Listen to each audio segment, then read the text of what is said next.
So இப்போ நம்மளுடைய problem என்னென்னு பார்த்துட்டோம். நம்ம இந்த 7 கேட்டகரியில் நம்ம எந்த கேட்டகரியில் இருக்கோம், நம்மளோட மைண்ட் செட் எப்படி இருக்குது.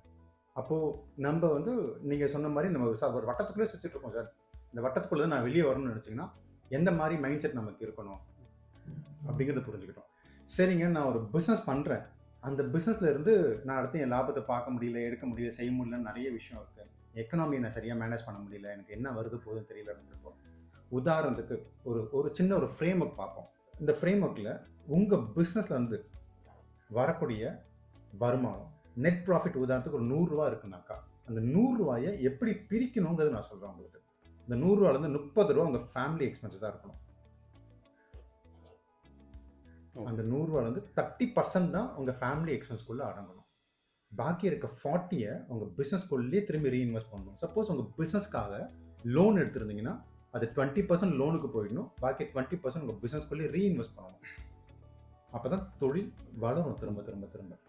சரிங்க, 40 30 70 போயிடுச்சு, பாக்கி இருக்க 30, இந்த 30 பிரித்து ஸ்டாக்கு, கோல்டு, ரியல் எஸ்டேட்னு 3த்துல இன்வெஸ்ட்மெண்ட் பண்ணியிருக்கோம். ஸோ இதெல்லாம் ஏன் இன்வெஸ்ட்மெண்ட்? ஸ்டாக் மார்க்கெட் பார்த்தீங்கன்னா வருஷம் மினிமம் 15% ரிட்டர்ன் கொடுத்துருக்கு. கோல்டு லாஸ்ட் 100 இயர்ஸ் ரெக்கார்ட்ஸ் எடுத்து பார்க்குறப்போ மினிமம் 10% ஆனாவது ரிட்டர்ன் கொடுத்துருக்கு. Real estate minimum 8% year on year return கொடுத்துருக்கு. இப்போ டோட்டலாக எல்லாமே சேர்த்து 33% ரிட்டர்ன் கொடுத்துட்ருக்கு. நீங்கள் தூங்கினா கூட உங்கள் பணம் சம்பாதிக்கணும். அப்போ அந்த மாதிரியான இன்வெஸ்ட்மெண்ட் சிஸ்டம் நம்மள்ட்ட இருக்கணும்.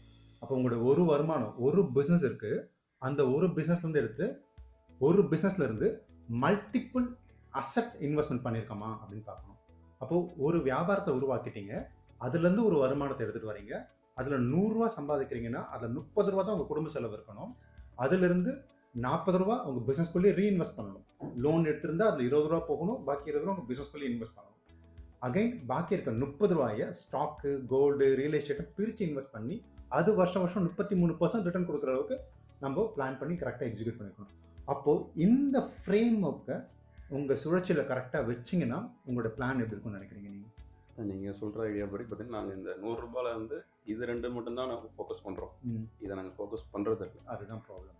ஏன்னா எங்களோட பிஸ்னஸோட இன்வெஸ்ட்மெண்ட் வந்து ஆல்ரெடி லோன் போட்டு தான் ஸ்டார்ட் பண்ணியிருந்தோம். அந்த லோனுக்கான இஎம்ஐ எங்களுக்கு 30% போயிடுது இஎம்ஐயில். ஸோ பேலன்ஸ் 20% ஃபேமிலிக்கும், பேலன்ஸ் வந்து ரீஇன்வெஸ்ட்மெண்ட்டுக்கு தான் போகுது. வேறு இந்த 30% பற்றி நாங்கள் இன்னும் யோசிக்கவே இல்லை. அதை பற்றி யோசிக்கவே இல்லை. குட்.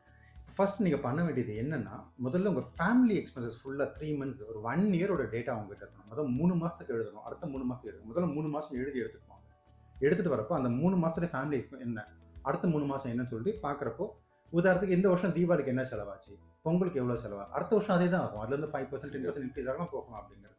அப்போ எவ்ரி ஜூன் ஜூலையில் வரப்போ பசங்களோட ஸ்கூல் ஃபீஸ் இதெல்லாம் இன்க்ரீஸ் ஆகும். அப்போ பேட்டர்ன் தெரியும் உங்களுக்கு, எந்தெந்த மாதத்தில் எந்த மாதிரியான செலவுகள் நடக்கும், ஒரு பேட்டர்ன் கிடைக்கும். இப்போ 3 மாதமாக டேட்டா எடுத்து வந்து என் கூட உட்காருங்க. உட்காரப்போ 1 year டேட்டா நம்ம அனலைஸ் பண்ணுறோம்னா நோ எக்ஸாக்ட்லி என்ன தான் ஃபேமிலிக்கு நடக்குது, நம்ம கேட்குற மாதிரி சம்பாதிக்கிறது 30% அடங்குதா, அதை தாண்டுதா, அப்போ எங்கெல்லாம் அதை சரி பண்ணலாம், சரி பண்ண முடியலன்னா வருமானத்தை எப்படி கூட்டலாங்கிறது யோசிக்கணும்.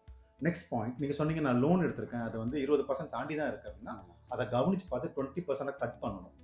20% லோன் வச்சுட்டு பாக்கி 20% ஓன் இன்வெஸ்ட்மெண்ட்லேருந்து போக ஆரம்பிக்கணும் அப்படிங்கிறது. அப்போ பண்ணுறப்போ இன்ட்ரெஸ்ட் நமக்கு கையில் மிச்சமாகும், குறையும். இன்ட்ரெஸ்ட் பே பண்ணுறது குறையும். 20% நம்ம பங்கும் 20% பேங்க்ல இருந்தும் எடுத்து பிஸ்னஸ் ரொட்டேட் பண்ணுங்கிற மைண்ட் செட்டை உருவாக்க ட்ரை பண்ணுவோம். 100% அங்கேருந்து இருக்கிறத விட இப்படி பண்ணுறப்போ நமக்கு மிச்சமாகும். அது பாக்கி இன்வெஸ்ட்மெண்ட்டை பிரித்து இப்படி போகிறப்போ தானாக டெவலப் ஆகும். ஏன் இந்த மாதிரி நம்ம வந்து ஒரு 30% எடுத்து இன்வெஸ்ட் பண்ணணும்னு யோசிக்கணும்னா, பசங்களுடைய எஜுகேஷன், பசங்களுடைய கல்யாணம், உங்களுடைய ரிட்டையர்மெண்ட், உங்களுக்கு எமர்ஜென்சி ஃபண்டு, இதுக்கெல்லாம் எடுத்து வைக்கணும். ஒரு 4 விதத்தில் அந்த பணத்தை எடுத்து வைக்கணும். திரும்ப இந்த 4 ஆங்கிளில் பணத்தை எடுத்து வைக்கிறதுக்கு you need money. For example யோசிங்களேன், இப்போது அப்பா இருக்காங்க, அம்மா இருக்காங்க, எல்லோரும் இருக்காங்க, ரைட்டா? அவங்க வயசாகிறப்போ, இப்போ நீங்கள் இருக்கீங்க, வயசாகிறப்போ நீங்கள் தான் அவங்களுக்கான செலவுகள்லாம் கவனிக்கிறீங்க. அப்போ உங்கள் இன்கம்லேருந்து அவங்க எக்ஸ்பென்ஸ் மீட் ஆகுது. இப்போ நீங்கள் இப்படி மேலே ஏறுறப்போ திரும்ப ஒரு ஸ்டெப் கீழே இறங்க மாதிரி தான் இருக்கும். இப்போ நீங்கள் நாளைக்கு உங்கள் பசங்க இருக்காங்க, நீங்கள் வயசாகிடுச்சு, நீங்கள் வளர்றீங்க, அவங்களுக்கு தேவையான படிப்பை கொடுத்துட்டீங்க, அவங்களுக்கு தேவையான எல்லாம், அப்படி தான் உங்கள் அப்பா அம்மா உங்களுக்கு எல்லாமே கொடுத்துட்டாங்க. உங்களுக்கான படிப்பு, உங்களுக்கான விஷயம் எல்லாமே உங்களை படிக்க வச்சு வளர்த்து ஒரு தூரம் கொடுத்துட்டாங்க. அவங்களுக்கு திரும்பி செஞ்சு தான் அவங்களை நம்ம செய்ய வேண்டிய இடத்துல தான் இருக்கும். அதான் நம்ம கல்ச்சரும் கூட. நாளைக்கு உங்கள் பசங்க வளர்ந்ததுக்கப்புறம், நீங்கள் வயசானதுக்கப்புறம் உங்களோட தேவைகளை பூர்த்தி செய்கிற இடத்துல பசங்க இருப்பாங்க. அப்போ பசங்க ஒரு ஸ்டெப் இப்படி மேலே ஏறி திரும்பி இப்படி கீழே இறங்குற ஸ்டேஜ் தான் இருக்குது. பிகாஸ் இது வந்து தவறு இல்லை. அப்போது என்ன செய்யணும்னா, நம்ம வளர்றப்ப, நம்ம சம்பாதிக்கிறப்பவே நம்ம என்ன செய்யணும், நமக்கான ரிட்டைர்மெண்ட் பிளானை ப்ராப்பராக இன்வெஸ்ட் பண்ணிருக்கணும், நமக்கான மெடிக்கல் எக்ஸ்பென்சஸை கவர் பண்ணியிருக்கணும். இதெல்லாம் திட்டமிடாதது தான் நம்மளோட ப்ராப்ளம். திட்டமிடாமல் நம்ம என்ன பண்ணுறோன்னா, நம்ம சம்பாதிக்கிறோம், செலவு பண்ணிடுறோம். நம்ம வயசாகிறப்ப திரும்பி நம்ம பிள்ளைங்களுக்கு கொஞ்சம் சிரமத்தை கொடுத்துட்றோம். அவங்க நான் தான் படிக்க வச்சு, அங்கே சின்ன சின்ன விஷயங்கள்லாம் ஓடும். அப்போ அவங்க வளர்றப்ப திரும்பவும் அவங்க ஒரு ஸ்டெப் கீழே இறங்கி தான் திரும்பி வளர்ற நிலமை வருது. இந்த சுழற்சியில் தான் மாட்டிகிட்டு இருக்கோம்.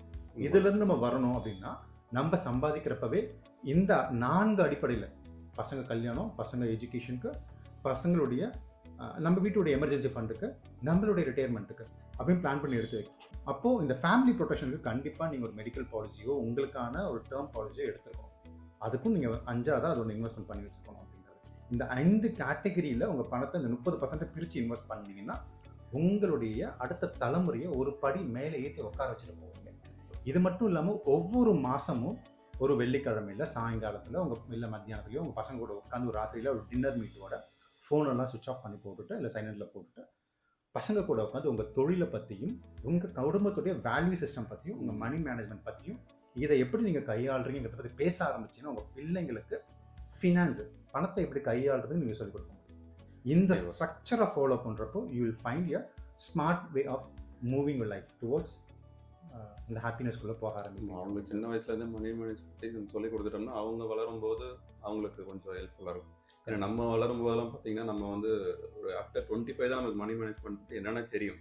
அது நமக்கு தெரியாது. ஏன்னா நம்ம பேரண்ட்ஸ் வந்து அந்தளவுக்கு படிச்சிருக்க மாட்டாங்க, அவங்களுக்கு நமக்கு எஜுகேஷன் கொடுத்துருக்க மாட்டாங்க. நம்ம வந்து ஒரு ஸ்கூல் காலேஜ் படித்ததை விட நம்ம வந்து வேலைக்கு போய் பிஸ்னஸ் பண்ணி கற்றுக்கிட்டது நிறைய அதிகம். ஸோ நீங்கள் சொன்ன மாதிரி இப்போ நம்ம பசங்களுக்கு இப்போலேருந்தே நம்ம ஸ்டார்ட் பண்ணி கொஞ்சம் மணி மேனேஜ்மெண்ட் சொல்லி கொடுத்தோம்னா, அவங்களுக்கு ஸ்கூல் காலேஜ் முடித்து அடுத்து ஒர்க் லைஃப் போகும்போது ரொம்ப ஹெல்ப்ஃபுல்லாக இருக்கும் அது.